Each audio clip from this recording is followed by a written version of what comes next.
Hi there, folks. Thanks for coming to joining us on WP-Tonic. This is show 104, and this is going to be a great show. We've got a real friend of the show coming back, and that's Zac Gordon. He was on about 6-7 months ago. It's great to have you, Zac. Like to introduce yourself? Hi, yeah, great to be here. Thanks for having me back on. Excited. My name is Zac Gordon, and I'm primarily a WordPress educator. Yeah, great. Like to introduce yourself, my beloved co-host John Locke. Sure thing. My name is John.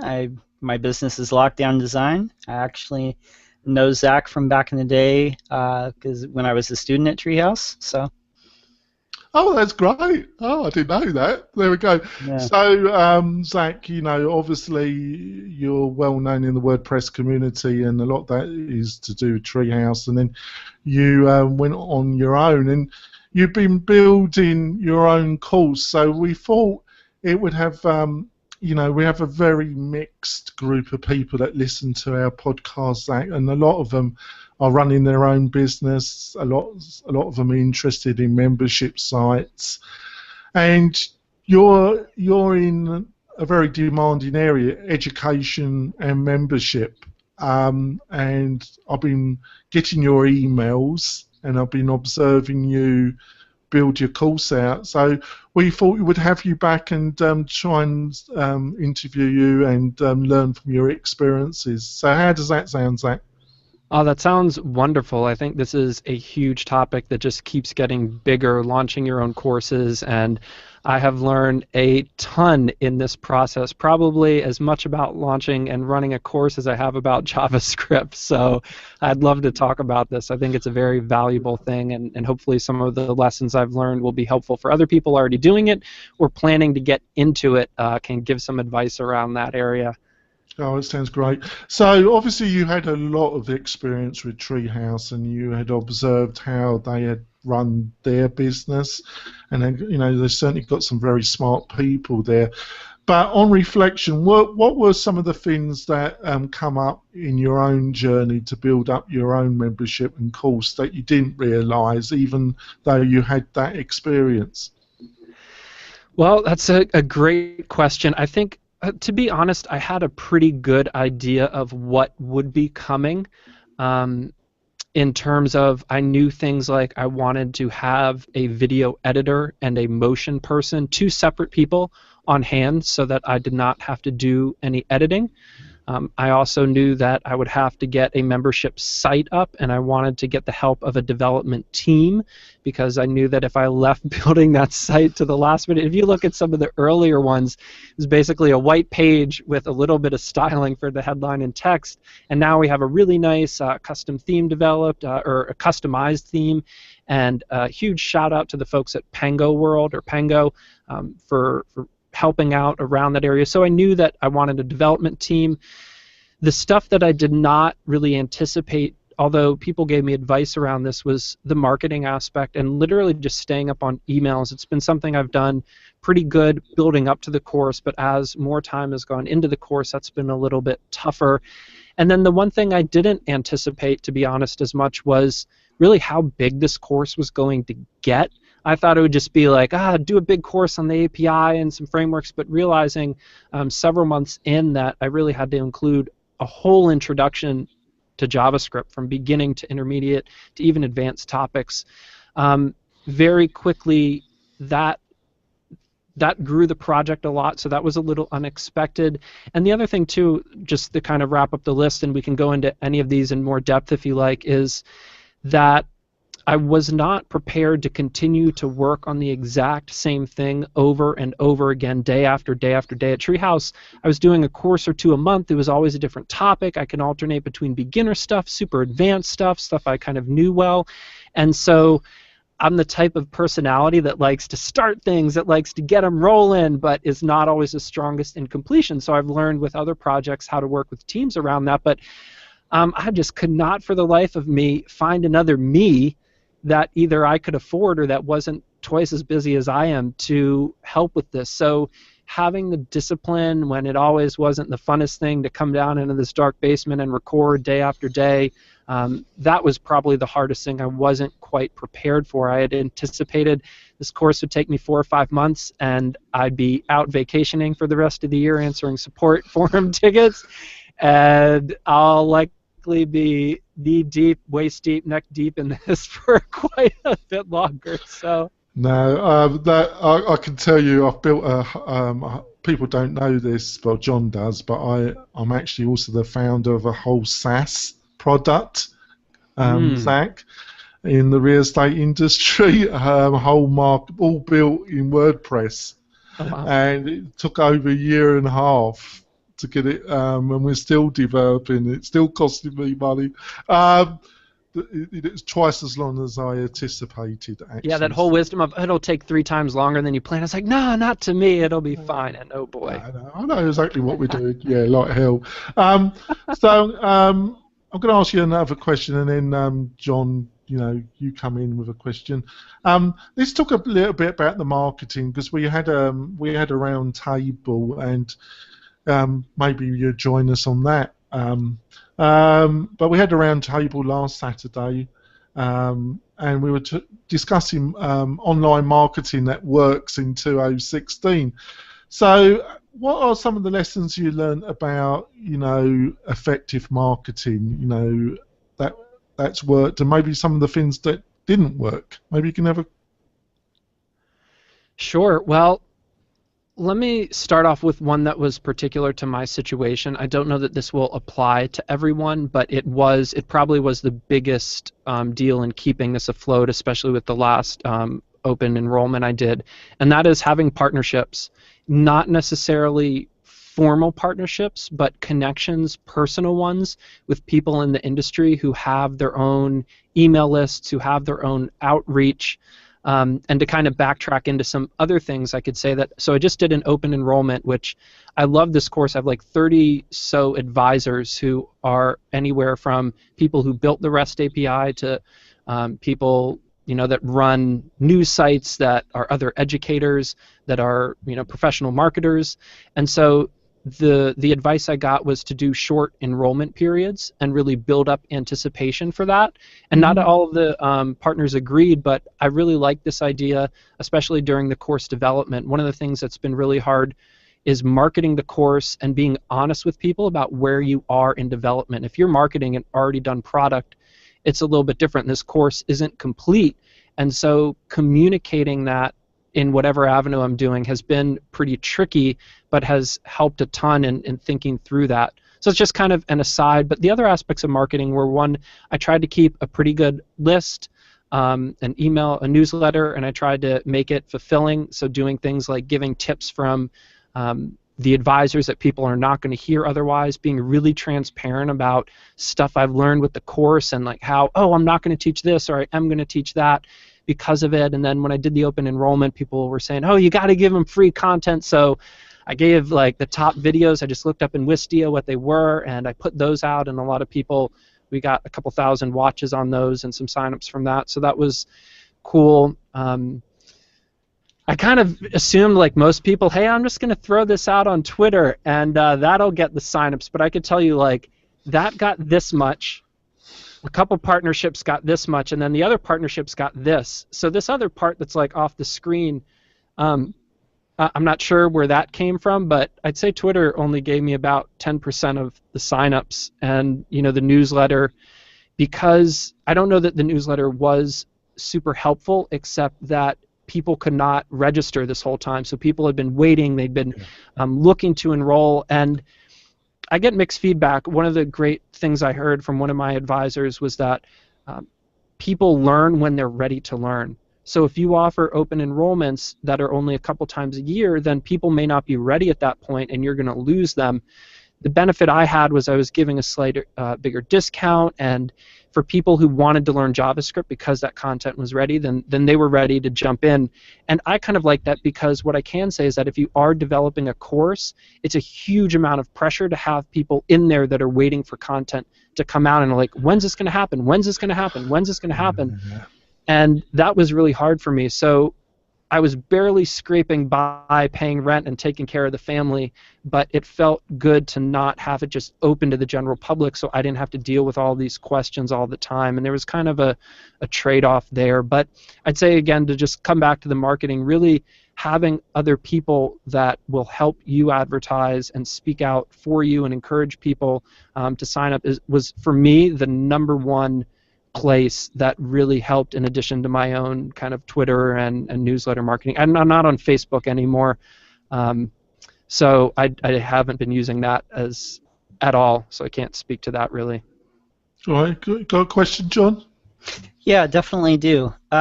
One thing that I am really impressed by when you go to your sign-up page is you have different levels of partners. These are companies that are within the web development and WordPress space. And what I notice is, to become a partner at different levels, they have to have so many sign-ups, or like employees signed up with your course. So was this like an intentional thing baked into this, or did some of your advisors say this might be a good way to get these companies invested, like mentally, like invested in making sure that your course succeeded?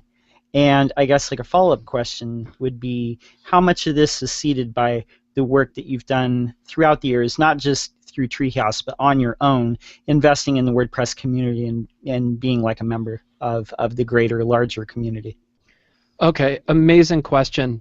First of all, the partnerships, before the course launched, I was going to do a Kickstarter, which I was advised, I really fought it, but people said it's going to be way too much time. I was like, no, I could do it, but it was. I got like 99% there and then just canceled it at the last minute. So initially, the partnerships were people who wanted to support the course in exchange for advertisement. The global sponsors are in each video. So at the end of each video, it plugs them, GoDaddy and Human Made. Thank you.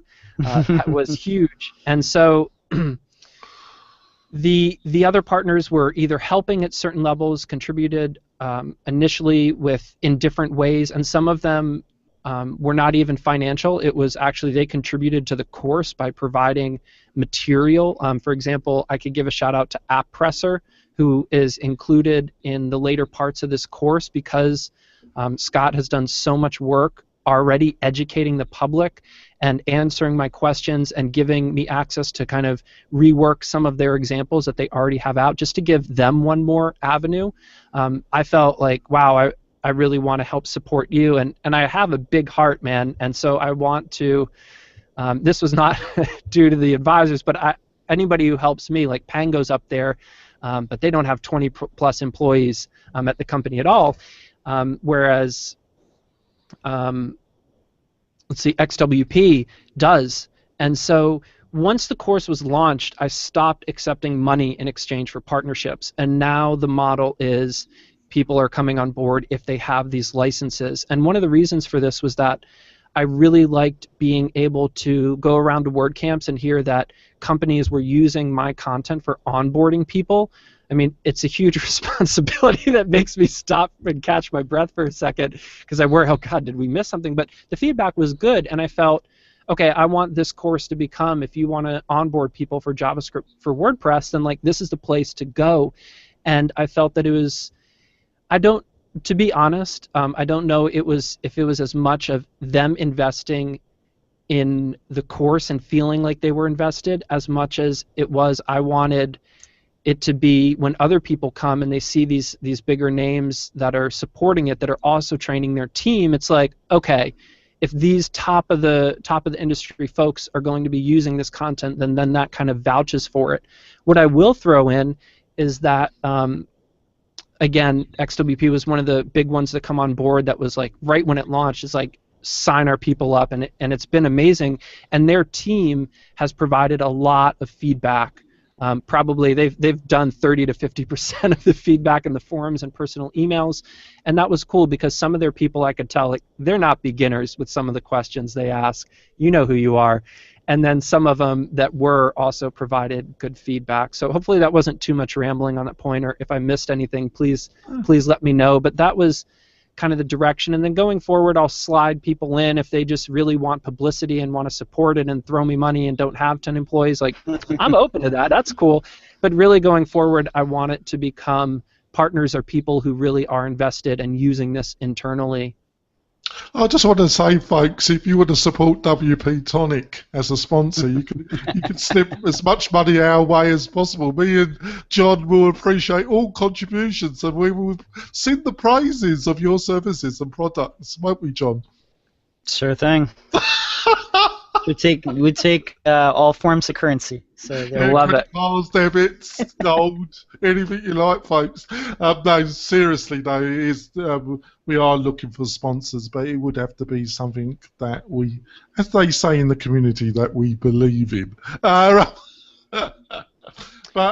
at Press, so that, you know, we're going to have to get him on. Actually, I'm going to have to, because I've been looking at it, and when they launched and they've developed it out, it looks a really cool, interesting platform. So you've been building up some content for that as well, have you? First of all, let me say yes, get Scott on. He is a smart man who has done a lot, and I often feel intimidated when he's like, okay, what do you want to know? I'm like, oh God, so much. But yeah, been super helpful. And again, I'm doing a lot of kind of reworking some of the stuff that they already have available into the course. What I haven't really advertised yet, but I will say, and I've kind of let known in a few avenues, but part 4 of this course, which is all the real world projects, is going to be completely free, and that's where this will be. So there'll be something like a dozen different projects. I just had a couple, well, I won't get into specifics of people, but we have some really good content. The content is actually written by the professionals who built it, and these are the cutting edge folks, the people who are out in the field building production stuff with the REST API, and I want that section of the course to really become one of the hubs on the web for tutorials around this that anybody could go and sign up and take, and I have a good portion of it already done. But to get back to the first question of how much of this were you not prepared for, I just haven't had time to publicize it and get that sign-up system ready, separated from the e-commerce sign-up to give people access to that. But that's where the App Presser content will be. So once I do launch, it'll probably be with next enrollment come the fall. All that will be publicly available for free. Now, you said at the beginning, Zac, that you knew from day one that you didn't want to manage any of the video yourself, that you wanted, I think you said, editor and 2 individuals, I think you mentioned. Is it just the through your insight working with TreeHouse, you knew it was an enormous amount of work, so you didn't want to touch it? Well, actually, I kind of knew that from working previously. Like, I used to edit videos for school, or like music videos for fun that I would do, and it takes forever. It slows stuff down. It slows your machine down. There's a lot there that I already knew was a lot of work. What I learned at TreeHouse was the benefit of having an audio professional, someone who has the right software and can run your stuff through filters and will take out all the ums and clicks and really make your voice sound perfect. That's one of the things I learned there, that I was like, I'm not touching that. So that I knew I wanted, and I recommend if you're trying to take your course like above what that YouTube level is, above what your competitors are, and you can invest in someone like that. If you ping me personally, I might be able to recommend someone. But that was a big thing for me. I knew I needed to, or I wanted to make my stuff TreeHouse quality. I wanted to, because I'm a full-time educator, I wanted to step my stuff above like what someone who's just doing a short course on the side may have the resources or time to be able to do. So that was one, and then motion graphics was the other person.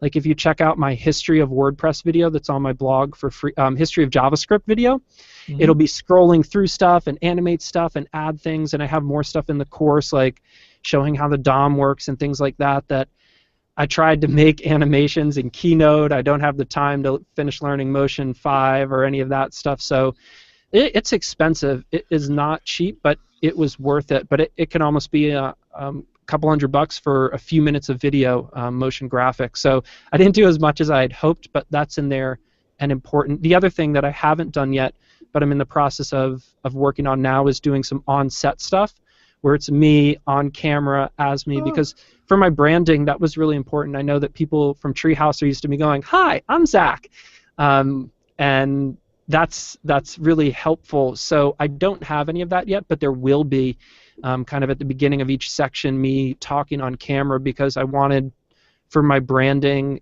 personally, and I recommend this to anybody else, if you know your own person is part of the branding, look up, contact people, hire a professional videographer.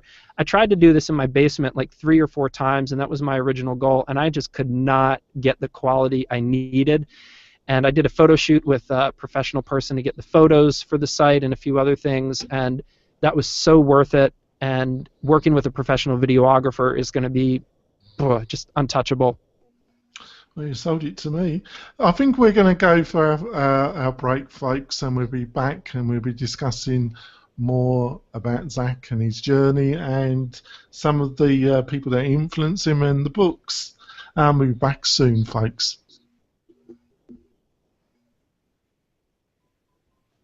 We're coming back from the break, folks. So we've got Zac Gordon with us, and it's been a fascinating discussion, so we're going to dive straight into it. Got a question, John, that you want to ask? Yeah, absolutely. As far as like business books or motivation books, what inspires you? What are you reading? What are you putting into your brain to get stuff out? Wow, that's a super good question. There's a couple sites. Fizzle.co is one. I also saw this guy on YouTube like talking about business in front of his Lamborghinis, Ty Lopez. I don't know, a lot of people may have seen his stuff. It looked a little cheesy, but he has this kind of like mini MBA program. And a couple months ago, I was just trying to absorb as much business stuff as I could. So I did that. I've been trying to read or listen to as many audiobooks on customer support and things like that as I can. And it's been super helpful. But then it also comes back to me, people like Patrick Flanagan, who's an inventor completely outside of this scope, would say things like, "I'm not a businessman. I never have been. I never will be. I wait for a good idea to come and I go with it." And that has worked pretty well for me. But I will say that I've learned a ton about better planning, about better estimating, and I haven't actually been able to apply some of it. I realized, like, wow, creating or working with like true business models takes a lot of work, and I got to go record videos, so I don't really have the time for it. But it's made me think a little bit smarter about things. But to be honest, I'm still kind of flying by the seat of my pants, just trying to make sure we could, you know, pay rent and take care of the family and things like that, and be ready for the next enrollment. So I wouldn't say that although I've absorbed a lot, I haven't got a ton of a chance to put into practice. Now, I do have some other businesses. I own Web Hosting for Students, which is the world's largest hosting company for students. So in that area, I've been able to put a lot more into practice. I hired a full-time marketing person who has been doing wonders, since I have not been able to give the business that much time. And I also have other ventures, little side projects that I'm kind of planning on the potential that I don't get another full-time gig or something like that. And I've been thinking a lot more about those, planning things in advance. And that's where the business courses have been most helpful, and really trying to assess ideas, come up with a minimal viable product first. Like, boy, did I do the opposite and completely the wrong thing with this JavaScript course. I'm like, here's a master course that's going to have everything. Let's do it. Oh my goodness, like this is not what they would recommend in most of the business things I've been learning. It's more like, okay, do a quick thing on this and see how many people sign up, and if you get interest, and then if there's enough, like get more people to sign up and pay a bit more, and then build out the next bit of content, then the next, the next. And I just was like, I'm going to drop this gigantic thing out, and that is not how I would probably do it next time around.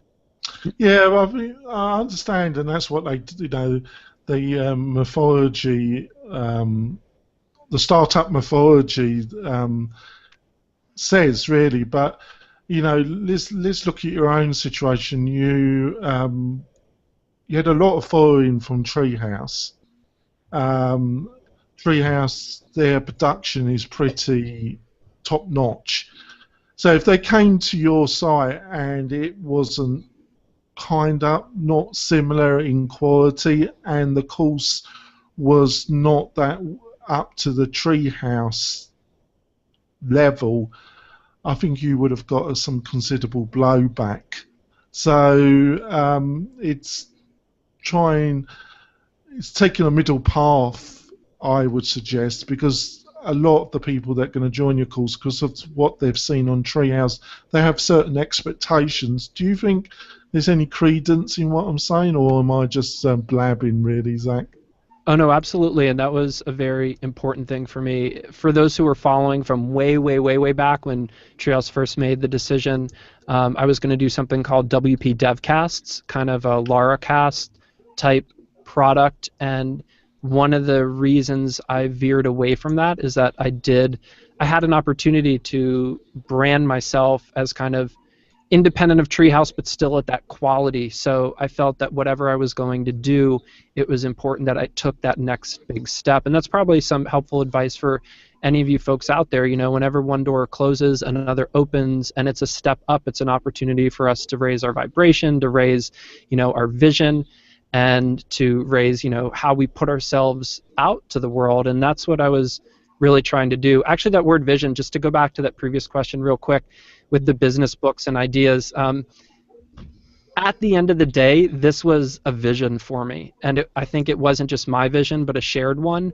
And so I feel that with anything, if it's that powerful a vision that it just moves you and stirs you to the core of your being, that you've got to do it, then do it.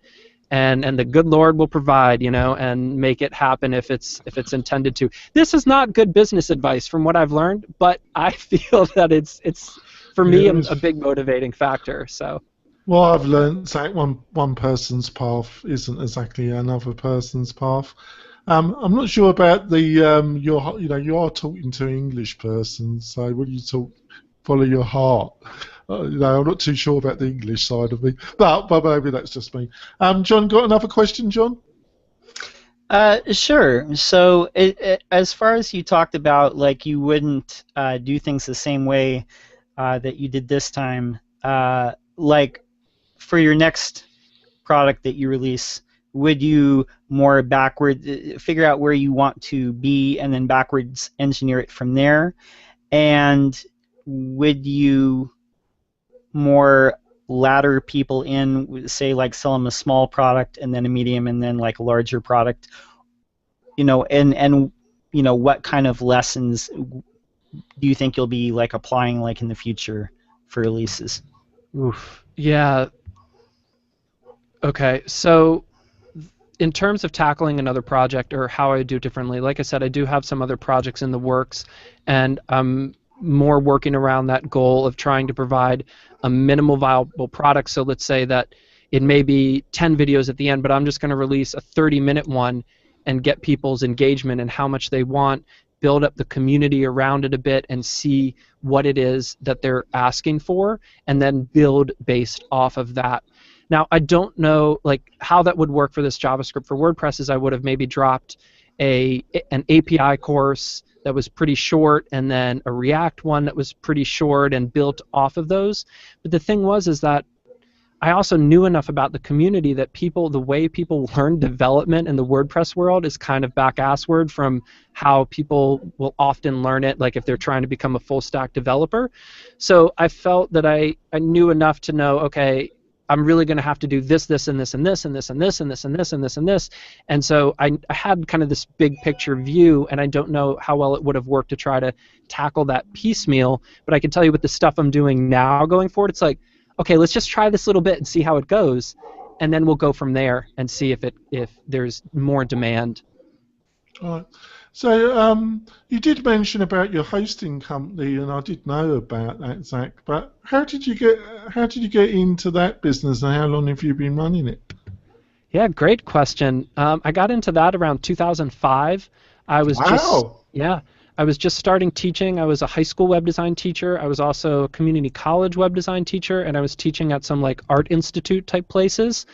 And I basically would go in and see this huge range. I also taught like middle school little technology classes, so I'd see this huge range of what people used for hosting, whether it was at a college they had their own servers set up, or I kid you not, some of these schools had like one-and-one account and just splice that sucker for all their students, or some of them would each semester you had to buy a different hosting account depending on what your teacher recommended.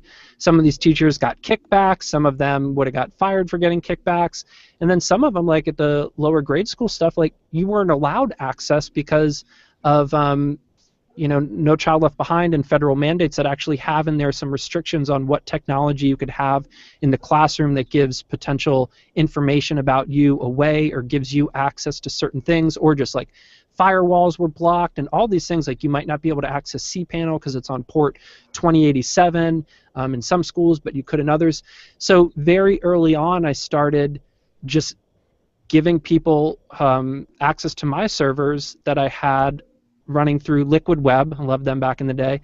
I had an account for business sites that I made for other people, just web design on the side. I also ran a web design company. So that's how it started. And then after a year or two, some other teachers got in touch and they were using my service, and I just threw it up on the web because I like making websites when I have an idea. Again, the not thinking things through too much model. So I started out, it was like $11 a year for a small account, just FTP access, or 1 gigabyte for 1 gigabyte for $25 a year, which is still the price today. And it started to do pretty well. I had international students. I've been on the first page or top 2 or 3 of Google for a number of years now. And then when I went to work for TreeHouse, the funniest thing happened was where they contacted me, or they contacted Web Hosting for Students, not knowing that they just hired the owner of it. And they're like, hey, would you partner with us to offer hosting for students? And I called them up. I was like, wait a minute, hold on, let me explain what's going on. And it was really cool, and they were on board, so I was one of their perks, and then was in some of their videos, and then that kind of it dwindled out and didn't keep on going, especially not after I left the company. But that's what got me to the point where I was then dealing with having to scale to like tens of thousands of students. But early on, man, I answered all support tickets. I did all network administration on the side. And today it's a team of like 7 people or something that are working round the clock, answering tickets, keeping the infrastructure up. I've been offered to be bought out a couple times. I've worked with a couple different companies that wanted to partner. But now it's completely us. We're running on OVH, the highest quality servers, and it's pretty rad. There you go. I know a really good podcast you can sponsor, Zac. Let me tell you, $25 a year, our profit margins, we were able to really sponsor giving away free accounts to any hackathon students, which we do. But I do understand. It was just English humor. No, but I will say I'd love to get it to the point where I don't even personally advertise it or talk about it too much unless an opportunity. But now it's really a stable and growing company, and hopefully it will get to that point. Yeah, you have to see. I've got a kind of a question here. Now, obviously, it just came in my mind that you might have a view on this. Obviously, Lynda.com was bought by LinkedIn. It was bought by Microsoft. And now LinkedIn has been bought by Microsoft. And obviously, I don't know how much of that decision was linked to LinkedIn owning Lynda.com. It's a difficult one to judge, but how do you see online education? Lynda is a very big player in it. Do you think the purchase of Microsoft is exciting, or do you think they will dispose of Lynda quite quickly? That doesn't really fit in, or do you think it's going to be a really important part of their plans? Well, first of all, let me say that from a personal economic view of the world, there was a TED Talk that something like 5 companies own the majority of every company in this world at some level, whether through investment or directly. So I think, one, it's just a sign that, like when I used to teach history back in early 2000, it was really hard to show the students the financial web and who owned who and how that all worked, even though I knew it did. Now it's really easy to see, and I think first and foremost, this is just an example of how most of the big companies work. You know, that somebody owns them, somebody owns them, somebody owns them, and that's just kind of the nature of things.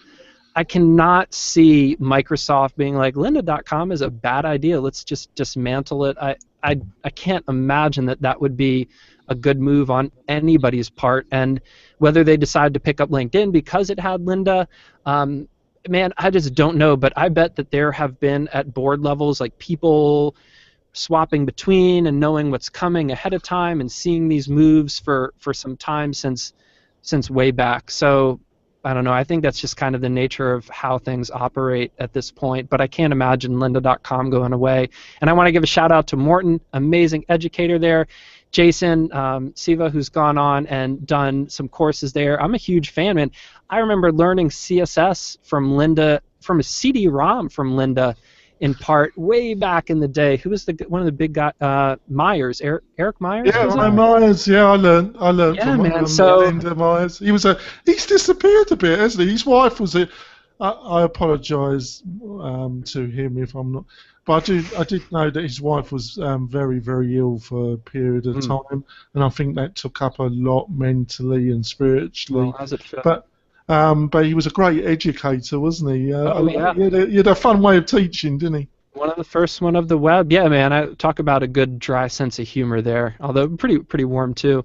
Yeah, so I don't hate, man. I love everybody trying to educate and change the world. Just because I had the opportunity to work at TreeHouse doesn't mean that I'm against anyone else. And Lynda has some. Oh, you didn't even suggest that, but I'll just throw that out there, man. We gotta support each other. Yeah, it's an enormous market, isn't it? So there's, it's like hosting, isn't it? You got there's a lot of hosting companies, isn't it? And that's not going to change. So you just have to find your own path, don't you? Thanks for answering that very wide question. But it just came in my mind. Got a question, John? Yeah, sure thing. What other people in the WordPress or even like the larger web design or web development community, or just in general, do you see doing a good job educating people and being themselves, but also teaching people how to become better versions of themselves? Oof. Wow. Okay, first let me caveat this by saying that every time I meet a new WordPress person at WordCamp, like, this list grows, and I'm not going to have off the top of my head a great, huge list that's going to include everybody, because I think there are so many people rocking this and doing this well, whether it's people, man, wow, I don't even want to start shouting names. One, because sometimes I forget people's last names or don't pronounce it correctly, but I will say if you go to the advisor page on my site, javascriptforwp.com/advisors, like, every single one of those people, I believe strongly, are either working at a personal level or trying to educate at a bigger level. I've got to know, just the people that work on the training team for WordPress that are all volunteering time when they could be getting paid for this stuff. I don't know if they know that, but that's pretty amazing. All the people who create plugins and then blog about them and write about them, that's amazing. Some of the educators that I could not have worked at TreeHouse without Tom McFarlane, because so many times I had to go to his blog or somebody like him and just look up stuff. So the people that take the time to write this, like, it's just so valuable, and it was cool at TreeHouse because I got credit for teaching people, and my name was out there and my face, and people recognized that. But there are so many other people who probably more folks learn from just because you're posting free stuff online. So if I could give a general one to anybody who creates something and then writes about it at a pretty rich level, and then speaking of Rich Robinkoff, who I hired as a project manager, and he spoke about kind of the heart of WordPress and contributing and the work-life balance thing and how to give back, and I think that that's pretty amazing. He touched my heart in a big way, and now he's working with me as a project manager for the JavaScript course, which I would be in a hot mess without. And there are some companies that I think, like one of the people that comes to mind are the folks at ServerPress. I think they're so real and they're so good. They've been huge help in giving advice and just in reaching out to the community and being there. And I also want to give a shout out to Pantheon. They're one of the partners, and they're one of the people who I think have one of the most interesting and maybe sophisticated hosting platforms that are catering to WordPress. And I know that they've got a big hustle and a mindset on how do we educate people around this, how do we share this message, how do we get out into this WordPress world, and they care a lot about it. And I've had some conversations that are just really amazing around it, and those guys have really touched me. I want to say that they're not maybe a unique case, that there are a lot of folks doing this right, but they are definitely one of them who came from more the Drupal world into this and aren't just stomping their boots saying this is the way it is. They're asking the right questions. They're trying to understand the community, see how things work, see how do we better explain it, and that's really amazing to me. Oh, thanks for that, Zac. So I think we'll finish off, but how do people get hold of you, Zac, and is there anything that you want to publicise at the end of the show that you want to bring to the audience attention? Sure. Well, first of all, you could find me on Twitter at @zgordon. You could check out my site, wp.zacgordon.com, for the WordPress stuff, or just zacgordon.com if you want to see the wide variety of weird, inspiring tech and non-tech things that I'm into. And then the JavaScript for WP is my main bread and butter and passion right now. So the course is not available for sale, or it's not available for enrollment. It will be sometime come this fall, which is also going to be around the time when I'm going to be doing a week of rest with the folks from Human Made. So a week of rest is going to be in the UK in September, and if you have the chance to get your company to send you out there, I think that there's still some space left. Do that. That's going to be like the best part of this JavaScript for WP course in person, and it's being built and taught by all the folks who, or most of the team that works on the actual API, including myself. So that's going to be super rad. And then a day of rest is going to be coming to the US later this year too. So I want to plug that and just reach out through the folks at Human Made and show interest in that, and then hopefully a week of rest can come to the US too, because I'd really love, after finishing this course, to go and start teaching it in person and doing some intensive workshops, have you walk out of there in a week just, kind of JavaScript steam coming from your head, and so that would be cool. But yeah, those are the ways to reach me. I don't really have too much else to plug at the moment. Just kind of heads down. I really appreciate this opportunity for both of you, for me to come out. I've just kind of gone dark. Literally, it's dark down here, and I'm just writing and recording. It's so much work. We can see the light. We can see the light. So, my beloved co-host, how can people get hold of you? Well, you can find me at my website, lockdowndesign.com, and you can follow me on Twitter. I'm lockdown_. How do the fine people get a hold of you, Jonathan? I'm on Twitter at Jonathan Denwood. I'm all over the place, as Zac said. I'm a force of nature, aren't I, Zac? Or they can go to the WP-Tonic website. We're on, like, this is episode number 4, so 104, so we've got 104 episodes of all the leading people. And we do a round table on Saturdays, folks, that we do partially turn into a podcast. It's on Blab IM. It starts at 10 a.m. We normally have a great panel of WordPress experts from the community. You're most welcome to join us live and see the antics. Afterwards, we do an open session when anybody's got a WordPress problem, or they want their site reviewed and they want some wisdom from my co-host. They're not going to get too much from me, but plenty of wisdom from my co-host. We're there for you, so join us on Saturdays. To 10 finish a.m. off, Pacific on Saturdays for the first hour with the panel, and then 11 a.m. Pacific for open questions, and we do site reviews, and there's usually some panel people hanging around still, so check it. Yeah, that'd be great. Hey guys, I completely forgot. I need to totally interrupt. I'm so sorry, but I need to give a shout out. I forgot to mention Tanya from Know the Code. this woman has blown my mind since leaving TreeHouse. She's one of the most passionate educators who's doing this full time, and NodeTheCode.io, and just her backstory on HeroPress, and so much to talk with another full-time person who has so much passion towards education. Wow, I just realized I can't leave this show without giving a direct shout out. So sorry for interrupting there, but people need to read about Tanya and check out the work she does, because it blows me away. I'm super glad you said Tanya, because I was hoping that that's who you would say. Yay! Yes, I did. And if you haven't, you can have her on the show too. Oh yeah, that's a great idea. We will do.